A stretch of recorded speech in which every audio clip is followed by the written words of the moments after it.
পাঠ কৰিব লৈছোঁ পম্পী খনিকৰৰ কথাৰে সপোনৰ কোঁৱৰ।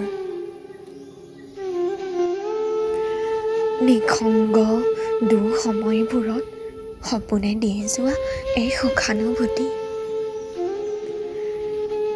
সপোনতে আজি কোঁৱৰে দেখা দিছিল।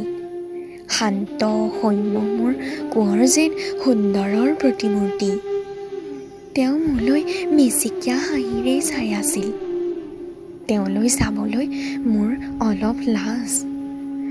জানানে, লাজ সামৰি তেওঁক মাতিব লওঁতেই মোৰ সপোনটো ভাঙি থাকিল। জীৱন পথত আধা অঁকা ছবিখন কেনেকৈ হঠাতে জ্বলি গ'ল। ফুলিব খোজা আধা ফুলা ফুলবোৰ কেনেকৈ হঠাতে সৰি গ'ল। আকৌ যদি সপোনত দেখা হয়, তেওঁ সুধিম, কোঁৱৰ কোৱাচোন, আকাশৰ নীলা আৰু পৃথিৱীৰ সেউজীয়াৰ দূৰত্ব কিমান?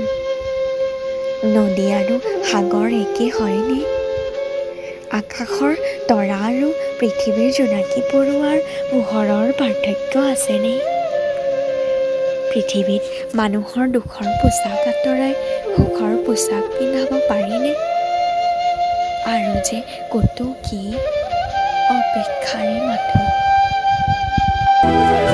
আকাশৰ সিপাৰে আছে কি নাজানো, তাৰে জানিব পাৰে।